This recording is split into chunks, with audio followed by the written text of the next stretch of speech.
This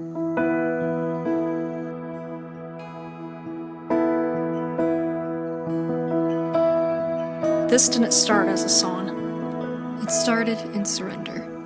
In stillness. In a moment when we weren't trying to write. We were just worshiping. I'll never forget the moment this song began for me. I was on my knees, completely weighed down by guilt, shame, and stress. And right there in the quiet of my room, God lifted it off of me. A few days later, I heard his voice so clearly. I don't want you to sing my songs with empty words. I don't want you to raise your hands without surrender. I don't want you to only pray to me at your worst, and I don't want you to lift your voice if it's not worship. Those words made me so emotional and convicted me. And then he said to me, pick up your guitar and sing. So I did, and the melody and chords came instantly, the same ones that remain in this song today. At that moment, changed everything. At the same time, I was praying on my knees, asking the Lord to show me his glory. And instead of an answer, I kept hearing the question, when you worship, are you not looking right at me? And then came the words, in your presence, at your feet, right where I'm meant to be. In that moment, he gave me the pre-chorus and the chorus. It wasn't something I had to work for. The words just poured out of me, and I sang them back to him through my tears.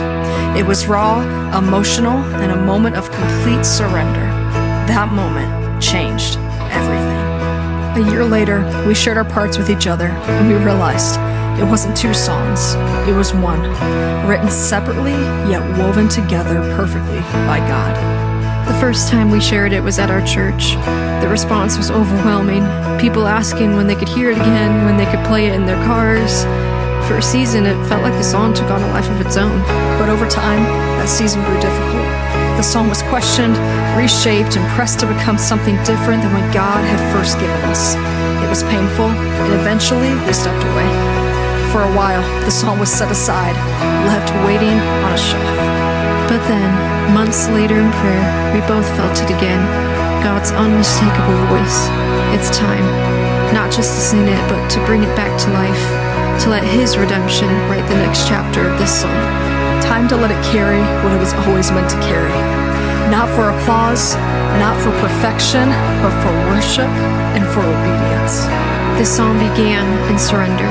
It was tested in fire, and it was silenced for a season. But now it carries redemption, because God never wastes pain.